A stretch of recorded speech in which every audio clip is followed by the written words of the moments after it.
The president of Ukraine Volodymyr Zelensky stated that the coming winter will be the most difficult for Ukraine since its independence, and stated that the country will not sell gas and coal abroad.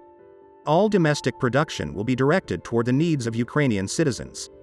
Whatever the invaders plan to do for themselves, we must prepare for the next winter, in our state, in our land, for all citizens, he said in his night address, adding that the purchase of enough gas for the heating season, the accumulation of coal and electricity production have been discussed by Ukrainian ministries and energy companies.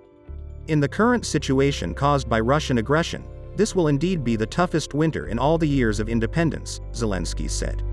At the same time, Zelensky said, Ukraine is trying its best to increase its ability to export electricity. The impact of the conflict within Ukraine itself has been devastating. The cost of infrastructure damage across the country is already estimated at between $60 billion and $80 billion. Although the banking sector has remained resilient as a result of the good work of the National Bank of Ukraine, some 85% of businesses have been affected, and between 35 and 50% have been forced to close. This was accompanied by the largest population displacement since World War II. By early April, more than 7 million people faced internal migration.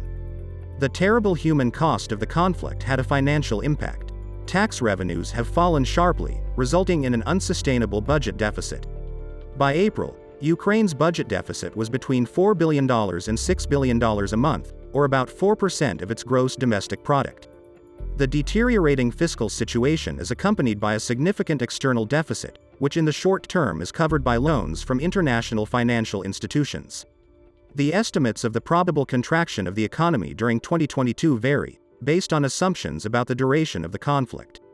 The EBRD's Regional Economic Prospects Report forecasts a decline in GDP of about 30% in 2022, while the International Monetary Fund forecasts a decline in GDP of 35% in the case of prolonged conflict. In a broader sense, the conflict has led to the strongest negative supply shock to the global economy in half a century. Russia and Ukraine supply a disproportionate share of the world's goods.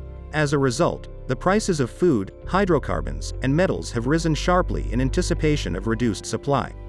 In addition, supply chains in such diverse industries have been disrupted, fueling already rising inflation regionally and globally.